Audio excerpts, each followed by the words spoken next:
to take a moment with me as we enter the Luhya community and begin to examine the practices and the meanings around the choice of the burial place.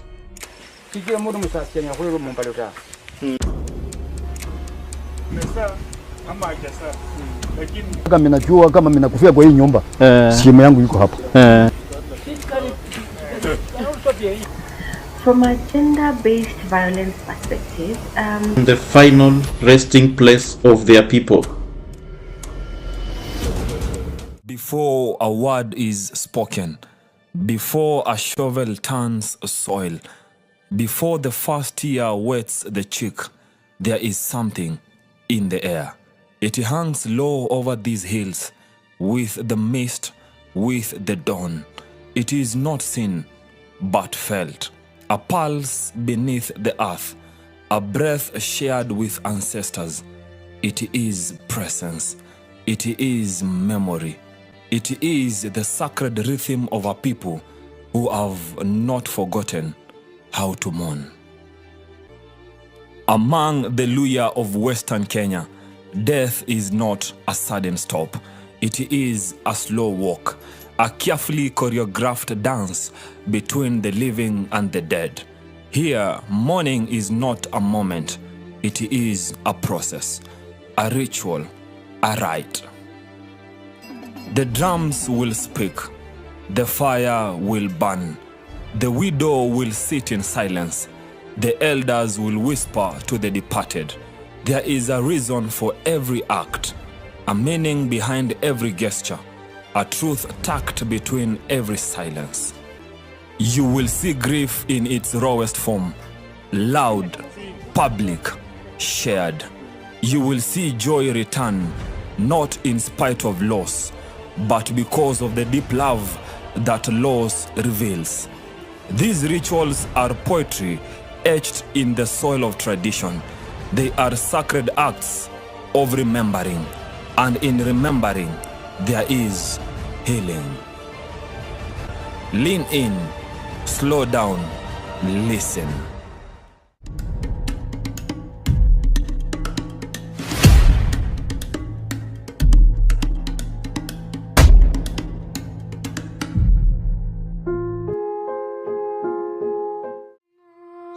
In this episode, I bring to you the burial site rituals among the Luhya community.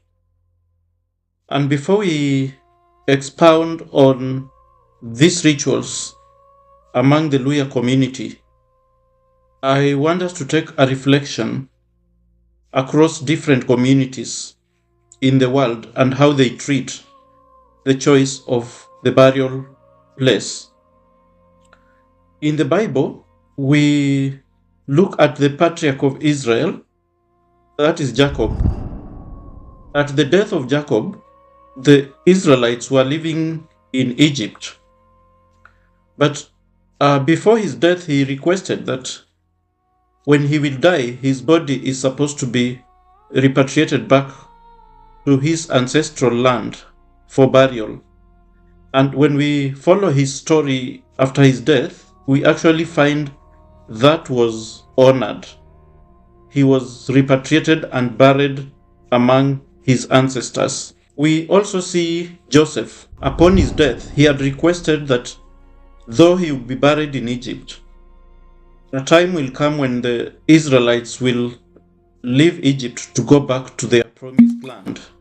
That this time, he requested that his bones should be transported alongside with them when they'll be going back to the promised land. And when we follow their story of Exodus, we actually see that when they were leaving Egypt, they actually carried the bones of Joseph back with them. We look at kings like David. The scriptures record that when David died, he was buried among his ancestors. We've seen around the world, even when presidents die, there are royal burial places where presidents are buried. And in different communities, there are designated places where burial happens. So we are in Portugal. This is the tomb of Vasco da Gama, who died in 1524. And I'm excited to be here because he built Fort Jesus, which is a place in Kenya, and Vasco da Gama pillar. So I'm very excited to be connecting with history at this point. So in my background, you can see his final resting place. He's buried in a church. And let me ask you, you've been doing studies on grief rituals. How is this significant to the studies you've been carrying out? Yeah, it's a cross-cultural way of trying to understand how other communities also bury their people. And I can see quite a number of similarities because they don't forget their people. They put a lot of value on the final resting place, and it really resonates with also my culture and how we preserve the final resting places. And so we begin to see that a burial site is not a disposal site. It is not just a place for disposing the body to rot. There's a lot of spiritual and cultural significance that is attached to burial places. And I want you to take a moment with me as we enter the Luhya community and begin to examine the practices and the meanings around the choice of the burial place. Now, in our interview with the Luhya elders, it came to be known that the Luhya people place a lot of value on the final resting place of their people. The Luhya people believe when one of their own dies, they are not supposed to be buried outside the home. They are not supposed to be buried in public cemeteries. But the bodies of Luhya people are usually brought back to their ancestral land, which becomes their final resting place. We've seen people die in this community, even dying in other countries. The community comes together and raises a lot of money to repatriate the body back home. And so it is looked at as an abomination, actually, to bury the body of a Luhya person outside their ancestral land. And this has a lot of meaning attached to it, both spiritually, culturally, and even communally. The location of the graves in this community is used actually to claim ownership of land. If someone dies and the grave is buried, the body is buried at a particular place on that land, that is usually a sign of ownership, and the family can actually use that as evidence to battle in court if there is a dispute about the ownership of that land. It is believed when you bury a Luhya person outside the community, it actually appears to be abomination. It is a practice that is not encouraged. A lot of spiritual interpretations attached to this. So among the Luhya people, we see that burial in cemeteries is not a choice, or not one of the options. People are supposed to be buried in their original ancestral land. And even in this ancestral land, in every homestead, there are places that are known where graves of people who die are placed. Now, among the Luhya people, the place of burial is usually in the yard, just in front of the house, the main house.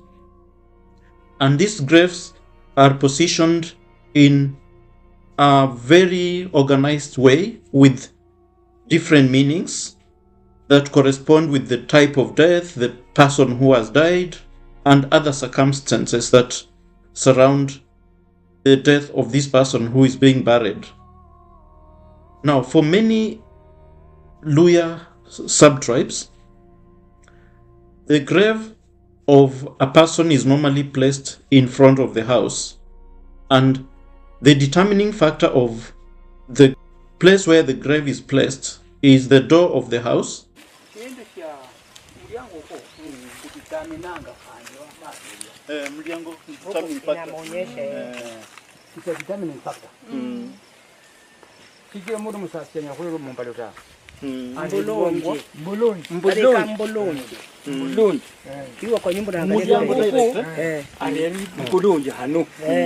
mukhali wewe yaha chimanyira khohero yokhota and also the gender of the person who has died and the circumstances that surround the death of this person. Now, if the person or the person who has died is a man, usually the grave is positioned outside the main house, but on the right side of the door, if the person is a man. Now, if this is the man of the house, the grave is positioned on the right hand side of the door. But when the wife will die later, her grave is positioned adjacent to the grave of the man, but on the left hand side.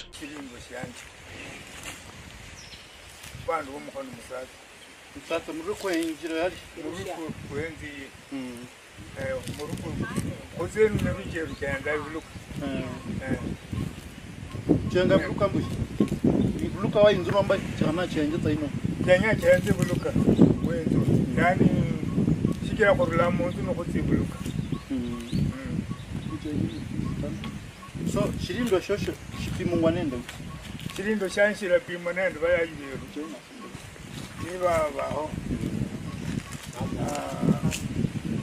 musira muna bayayibero bahenda no mwana nalo nebo mwana wangu nakaya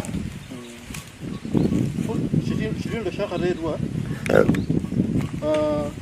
enu kabo puire mushere wa inzu nashiro kupata kaba mwene inzu mukasi mwene inzu ne ufwa imbere alarerwa ali mukasi mwene inzu nako imbere arerwa nuru la muntu umukono mukali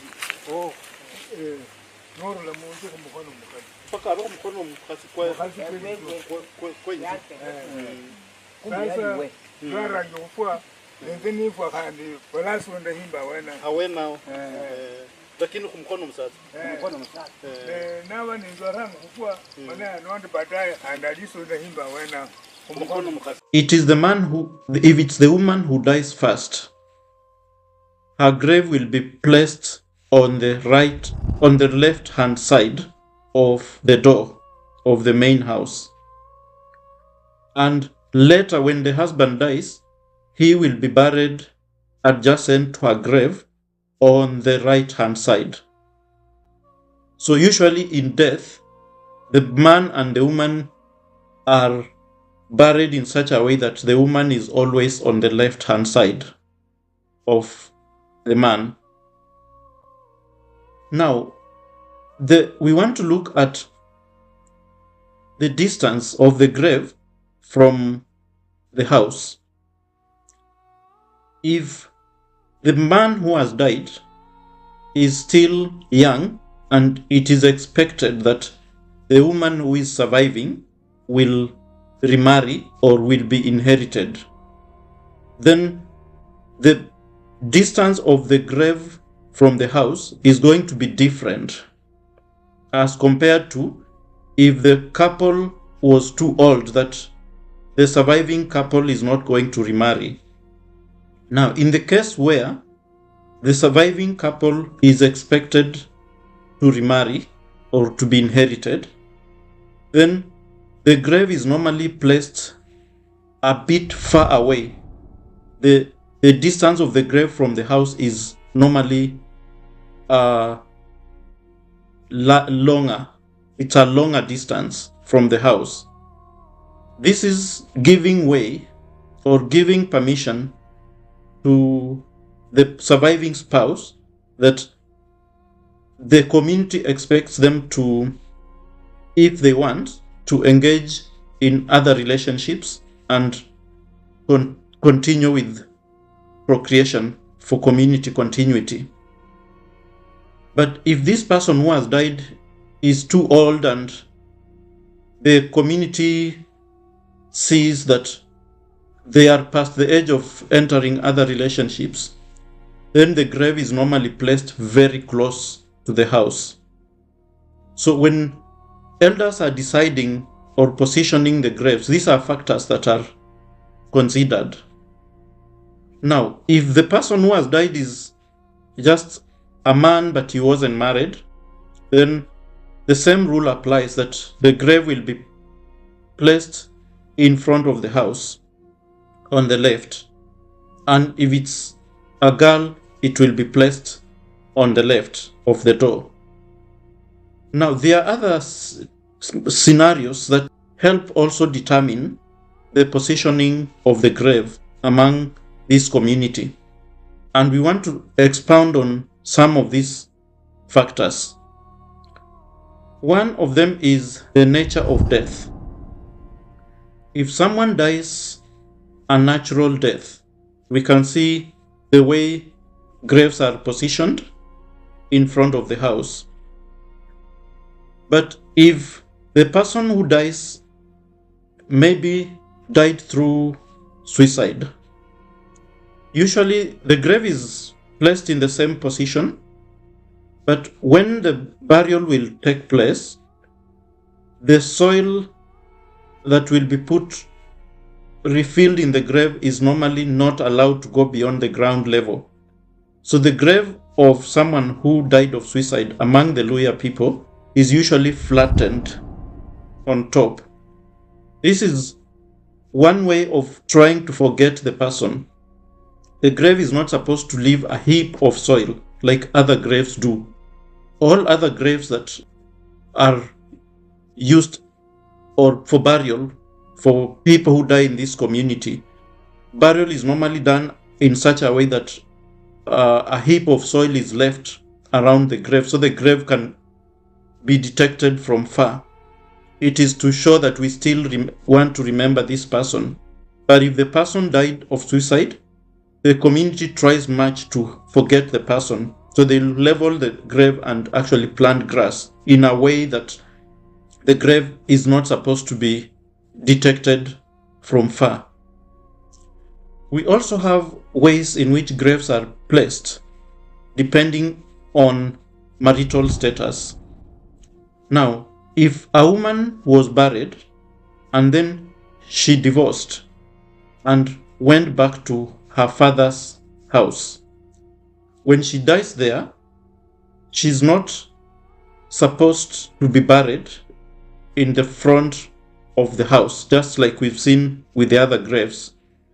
The grave of a divorced woman is usually placed far away from the main house, but on the left hand side.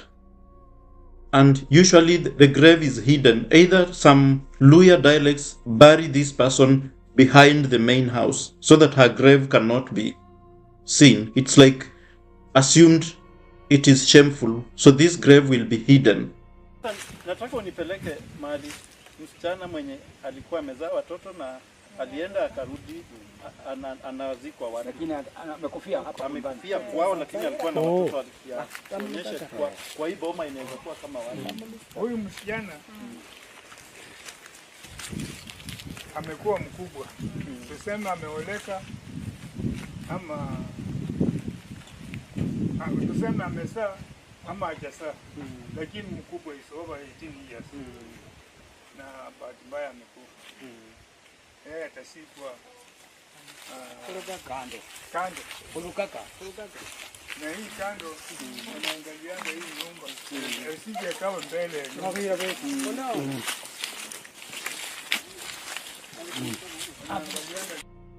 The community believes if you bury this person in front of the house, then it attracts the spirit of divorce to continue following other generations in the family. So one way that the community thinks they are dealing with divorce, because they consider that a very serious thing because it is threatening the survival of the community, they normally bury this person behind the house or far away in the fence, so that even when a passerby comes, they cannot detect that someone died. Now, this is usually the same case with women who are married, but then they are murdered. If someone murders their wife among the Luhya people, the community normally goes to repatriate that body. They don't allow, if a man kills the woman, to proceed and bury her. That community will be denied the right of burial of that person. The family will repatriate the body, but when that body comes back home, it is also buried hidden, either behind the houses or in the fences. We look at other scenarios in this community. There are certain Luhya sub-tribes that bury people in a seated position. Usually the Luhya people bury people flat, lying on their back or lying on their side. But there are certain clans among the Luhya community that bury their dead in a seated position. In that case, these clans bury the person facing the house. The coffin of this person is usually placed in a way that the person is buried facing the house. Mimi natembeanga hapa kama ninajua kama ninakufia kwa hii nyumba. Simu yangu iko hapo. Ninafanya hivi. Unakaa umeangalia huko. Mtu kama nataka kuja kunyang'anya bibi yangu, ninakufa wanachukua bibi. Sisi tuangalie nje huko. Tuangalie huko. As we can see, the rituals around grave positioning among this community carry a lot of meaning. First, what we can see here is these rituals reinforce patriarchy. They place the man at a higher position in the community. We can scrutinize and see how these rituals are treating women who are divorced or women who die in their father's house, having reached the age of marriage but they were not married, because even them they are buried either behind the house or in the fence. When we examine these rituals, we find here it is debated within the community that these rituals tend to demean women. For example, look at the ritual of burying the divorced woman in the fence or behind the house. Generally, what the community is trying to do is to encourage community continuity. They want every man and every woman to be married and to reproduce so that the community can continue. But they seem to ignore the circumstances that may have led to the divorce. When we deeply look at this ritual, for example, of burying a divorced woman in the fence, it tends to put the blame on the woman. It tends to show that under what circumstances the women should always strive to remain in marriage. Though we know in the modern times there are many reasons why that make people to go through divorce, and it is a ritual that is being battled by different people who are actually looking at it from a human rights violation perspective, because it tends to be enforcing divorce without enforcing remaining in marriage without considering the side of the woman who is being divorced. Sometimes it is looked at like marriage is a choice, and a person can decide not to marry. So when we look at this ritual, it tends to violate that aspect, especially this part of burying women who are not married and who are divorced in a different way. However, when we look at the other graves, positioning of graves, it tends to communicate order in the community. That when you go to any homestead and look at the way graves are positioned, you can be able to deduce a lot of things. You can, if you are given the gender of the person who is buried, and you can see the person is buried on the right hand side of the side, you can easily detect that in this family or in this homestead, even if there are two graves of people who are buried there, you'll be able to know who died first. So we can just study the graves and they can give you some historical accounts of a particular family.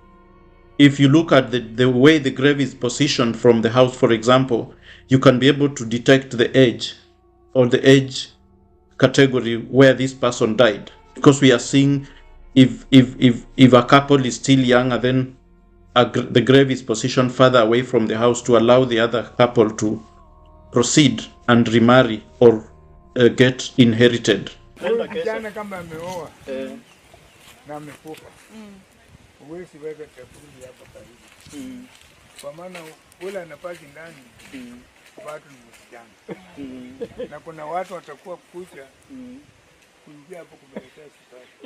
Najua si sukari lakini sawa. Also be inherited. Sasa itakuwa mzuri kukopesha huyo kijana kama huyu kuruka kwa kaburi ya kijana mzaka na anaingia kwa hiyo nyumba, ndio wanamsongeza huko, nasonga huko mbali ndio iko ya kuingia huyo akija tena. Wewe sasa utakufa, unaenda kwa nyumba ambayo kijana alikufa. Usiruke kaburi ya mwenye alikuwa. Usiruke kaburi, unapita kando unaingia kwa nyumba. So that is extra information or historical information that we can be able to deduce just from the positioning of the graves in this community. Now, having said this, it seems it is predetermined, it is known where particular graves of particular people are supposed to be positioned. However, when someone dies, that assumption is not just used like that. Still, the actual positioning of the grave is done by the elders. So during funeral, when a grave is supposed to be dug, it is the community elders will come and show the exact place where the grave is supposed to be positioned. But as they show the grave, they are actually considering these factors that we have talked about. And usually the digging of grave is also very symbolic. For example, if someone dies away from the home, the grave cannot be dug if the body of the person has not been brought back to the home. If someone dies, for example, in another city, funeral preparation will go on, but the grave is never dug. The grave is only dug when the body of the person has arrived in the home. You cannot dig the grave of a person in their absence. So they'll wait for the body to be brought in the home, and then that evening, that's when elders will get there and indicate where the grave is going to be dug. Again, the grave is not dug during the day. The grave is supposed to be dug in the night. So once the elders show the position of the grave, younger men of the community are now called, and they come and take charge of the process of digging the grave. And usually, before they start digging the grave, they will request to be given a chicken. If it's the grave of a man, the chicken should be a cock. If it's the grave of a woman, the chicken should be a hen. So that after they dig the grave, they finish in the night, then they will light a fire, or they'll use the fire that is usually lit in the compound upon the death of someone, they slaughter the chicken and cook and prepare with a traditional meal, ugali, and they eat as a way of coming together for the work they have done. That's the reward that they get. Now, when the grave has been dug, the tools or the instruments that were used to dig the grave, they do not leave the grave. They are usually washed there. The soil of the grave is not allowed to be carried anywhere else, either through the instruments or through stepping. So they are supposed to wash their legs so that the soil of the grave is allowed there. If this soil is allowed to be carried to other homes, it is assumed that it is also spreading the spirit of death. That death will spread to the homes where the instruments or the soil is being taken. So it is a very secluded ritual that things are supposed to be done and be finished around the grave. So once they have finished eating, then they will leave. We see some of these rituals around burial place are controversial, but a number of them are actually promoted even by religion. For example, when graves are being dug, you'll see collaboration between the elders and the religious leaders. For example, the religious leaders will come and pray, and then the elders will show where the grave is supposed to be dug, and then collaboratively, people will start working on preparing the final resting place of this person. The rituals around positioning the grave, they are not contested by religion either. We've just seen some of the extreme ones that seem to violate or demean women are the ones that are being contested. But the rites around positioning of graves seems to be rituals that are generally accepted. So what do we learn from the Luhya burial rites? We see a very organized process that is happening in the way graves are positioned, communicating power structure, communicating gender roles, communicating order, communicating ownership, that we don't bury, or the community doesn't bury their people outside the ancestral land. People are supposed to be brought back and be buried in the ancestral land. In the olden days, if it's an old person, they would plant a tree, on a specific type of tree on the grave, so that it can use to also indicate or mark the grave for generations that will come. So when we look at this process, we find a predetermined process. That is, when people die, there is a particular order that things are being done in that actually helps to ground the grieving family. So I want us to look at the psychological message that is being transmitted by the rituals around the burial place. We look at the fact that the Luhya community believes their person cannot be buried away from the ancestral land. That irrespective where the person dies, the body is supposed to be repatriated and be buried within the family compound or in the ancestral land. Beyond the spiritual attachment to this, beyond the ownership message that is carried in this ritual, we find that this gives the community an opportunity to have their person back so that the rest of the community can view the dead body. Now, in psychological terms, this is a very therapeutic process. That when someone dies and the body is available for viewing, that members of the community or the family are able to see the person. This helps to reduce denial. This helps to reduce what we call unfinished business with the dead, because it gives the community an opportunity to confirm that truly their person died. This would be very different if the person maybe dies in another country and is buried there. It can lead to complications of grief, where some members may not be able to believe that actually the person died. And this can prolong the denial reactions around the process of grief. But we see where the community has insisted the body should be flown back, the body should be repatriated back to the community and be buried in their land.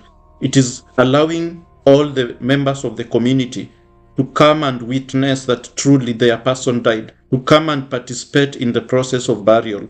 And that in itself promotes well-being. A majority African communities hold relationship as their highest value. That's part of the reason why if you study pre-colonial Africa and to some extent post-colonial Africa, you will find every way the society is organized, how families are structured, it is about maintaining the relationships. Now, in this context, when you talk about why would people, spend so much to bring back a beloved so that they're buried in their ancestral home, and where people looking from the outside are like, that doesn't make economic sense. Why don't you just bury them wherever it is that they passed on? Because it's just a body, does not have any value. Yet you have to interrogate, one, because what's the value system? Number two, what's their belief system? And when you look at the connectedness theory, it tells us that one of the ways people are able actually to overcome loneliness and feelings of loss is via their perception of how close they are to the person. Now, think of it this way. By bringing this person back and burying them on their ancestral land, you keep the bond going. And again, you must remember, in the African conceptualization about issues around life and death, there is really no permanency with death, so to speak. It's just that this person has transcended from one plane to another, and therefore there is need to actually keep this person in close proximity. And so that would explain the reason why it's very important in the burial rituals to ensure this person is actually interred in their ancestral lands, and it's just for purposes of maintaining that connection. We see this community using these rituals as protective measures against complications in grief. They are allowing the community to participate in the funeral by actually ensuring this person is buried in their own community. If the person was buried outside, then not every community member would have a chance to travel and participate in the burial. Let's look at for example, the ritual of trying to flatten the grave of someone who dies of suicide. And here it is assumed it is a deterrence. The community is trying to deter. It's trying to communicate to the living people that when you have issues, do not choose suicide. And though we have also debated this in psychology circles, that this could be a practice that is ensuring community wellness, but is actually ignoring the family wellness, the children of the person who died of suicide, or the immediate family members of the person who died of suicide. They are being made to forget the person, and that can actually complicate the process of grieving. So in one way, it is a deterrence for the rest of the community to see like they don't encourage people dying in that direction, in that method. But then we are also saying it seems to ignore the individuals of the immediate family of the deceased person. They want the person to be forgotten, but to them, this is their kin. That is not a criminal. We look at the other part of divorce that we've talked about that says it violates the rights of women. But we see the overall message that it's also carrying, it's encouraging people to marry, to associate, and to reproduce so that the community will have continuity.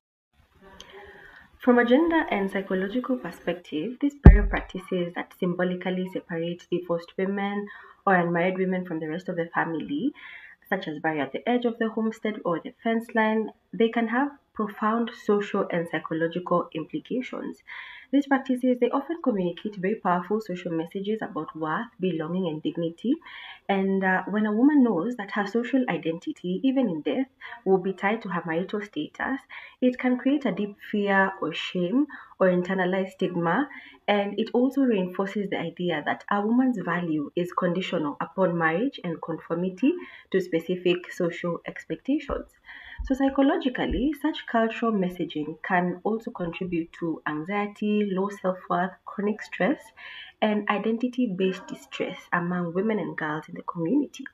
It can shape how they perceive themselves and their life choices from a very young age. From a gender based violence perspective, these practices can actually indirectly pressure women to remain in abusive marriages, neglectful, or unsafe relationships out of fear of social exclusion and rejection when the time of death comes. And they feel like, when I die, I will be rejected and I will be buried in an undignified way, in a dishonorable way. And when living a harmful marriage is associated with stigma, women may feel trapped and they may choose endurance compared to their own personal safety. As psychologists and gender advocates, it's very important for us to recognize culture as dynamic. Cultural practices should be examined through the lens of human dignity, psychological well being, as well as gender equity.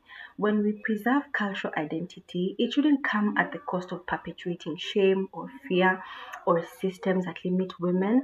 It should continue to encourage women to practice autonomy and safety in their own relationships. So when we look at these rituals, again, as we've said in other episodes, is they don't need to be imposed. The rituals do not need to be imposed on every community member. That families and individuals need to be left by themselves to interpret and pick what they think aligns with them.